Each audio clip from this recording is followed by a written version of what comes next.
Today we're getting ahead by making our luxury pigs and blankets for the freezer. I'm using our favorite chipolata sausages and these maple cured streaky bacon rashers I found in Morrison's. They looked extra special and I thought they'd be brilliant for Christmas. I'm also going to be using this foil tray to freeze my pigs and blankets in. You can buy these from Morrison's. They sell sort of miniature sausages, sort of the cocktail sausages that are wrapped in bacon, but they're £3 for 10, which I find quite expensive. And considering you can have a big decent size chipolata sausage wrapped in some really good maple smoked bacon, that's much nicer for Christmas. So I thought I'd give these a try rather than buying the little ones in the packages. And I cooked one up after I did the video and they're actually gorgeous. So I'm just going to be trimming the sausage links in half so that I can actually get two sausages out so they're easier to work with. This recipe couldn't be easier. It freezes well, and when it comes to cooking these on Christmas Day, you just need to remove them from the freezer the night before and pop them in the fridge, and then you can cook them while your turkey is resting. This process really couldn't be simpler. I'm just going to take one of the rashers of bacon and trying to get it on the screen, which would be helpful, and I'm just going to wrap them around the sausage and just pop them into the foil tray. Nothing difficult here. It's just one of those things you can do to get ahead. Freezing things for Christmas ahead means that you're freeing up your time for later. So you're being your own future friend, really, and you're freeing up time on Christmas Day. And that's time you could be spent playing with your kids with their new toys. It could be time spent with the kids while they are unwrapping their toys. It's just so that you're not slaving away in the kitchen while everyone is enjoying the Christmas Day. So doing these things ahead of time really does free up your Christmas Day and help you to have more time together with the family.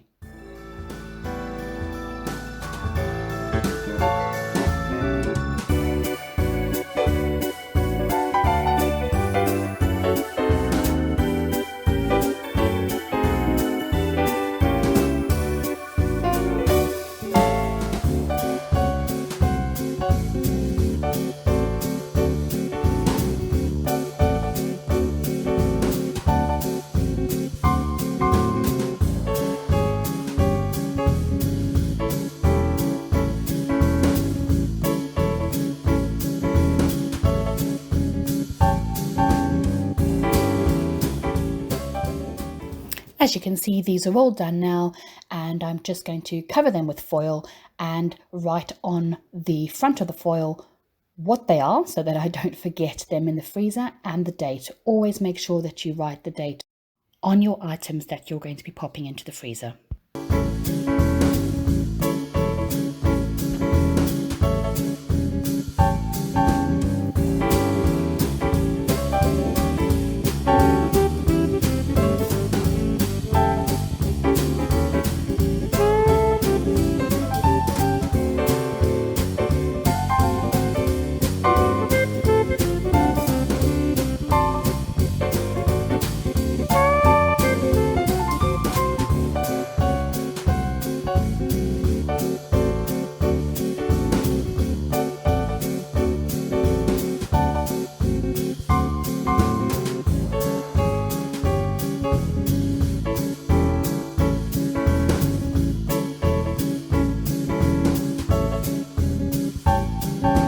Next, we're going to be making the cranberry and chestnut stuffing. You're going to need 10 of your favorite sausages. Pork sausages are best. I got these ones at Waitrose, and you're going to need whole chestnuts that are cooked. I got these also from Waitrose. Some craisins, which are basically just dried raisins really. Some onion granules. You'll need the zest of an orange and a foil oven-proof container. What we're going to be doing first is slitting the sausage skins along the side and then getting all the sausage meat out of the sausages and into the bowl.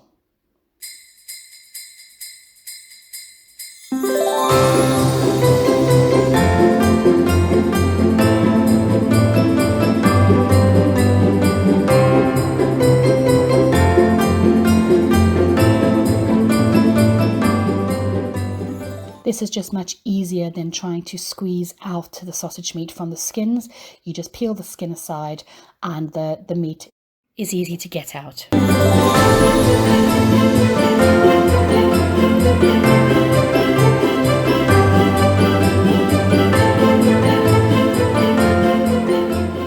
Once you've got all the sausage meat in the bowl, wash your hands so that you're not getting meat on everything. And then you're going to want to take a good handful of chestnuts. I don't weigh these out. I do it by eye, and I always take a good handful, and that is how I gauge how much chestnut I want to put into my stuffing. And then I'm going to go ahead and just chop these up roughly. I don't want big chunks. I want sort of just small little cubes inside of my stuffing that's just spread evenly throughout the stuffing. You don't want massive chunks in there. You'll see what I mean when I've chopped them all up.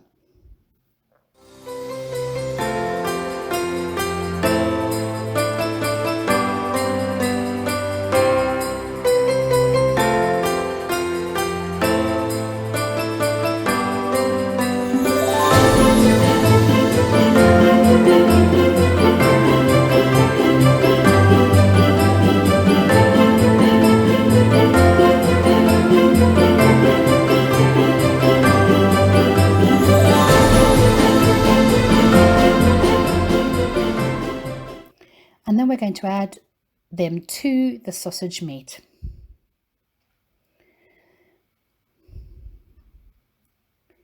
Next, we're going to be taking the dried cranberries and we're going to be cutting those up as well. They're not very big, but we just like to make sure that they're in smaller pieces so that they evenly distribute throughout the stuffing. And again, I'm taking just a handful. I don't weigh it out. I just take a good handful and then I just chop it roughly and add those to the sausage meat.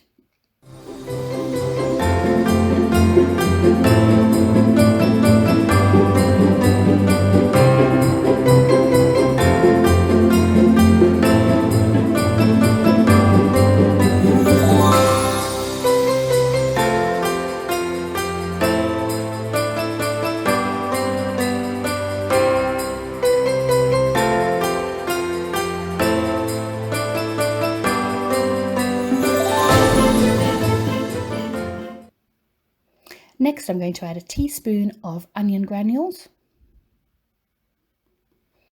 And then I'm going to use the zest of the lemon and grate it into my stuffing.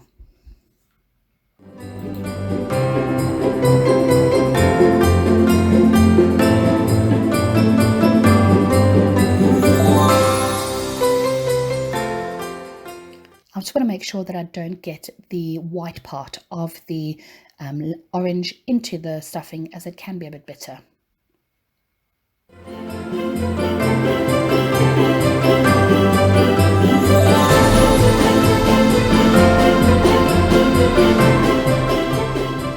And here comes the messy part. Wash your hands again and then make sure that you squish all of the stuffing together, mixing in all those raisins and chestnuts and the granules of onion and the zest. Then you want to squish that into your foil dish, making sure that you press down well so that you've got no air pockets.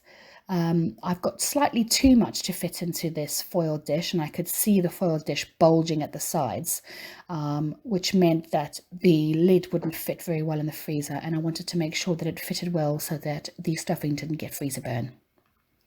So you can see there was a little bit left over, which we fried up, and we had that as a little taster of what was to come on Christmas Day. It's looking all beautifully jeweled and speckled with all that lovely cranberry goodness. And I've popped on the lid, and then I'm going to write on the contents and the date. I just put the month and the year because I know that I'm going to be using this for Christmas this year.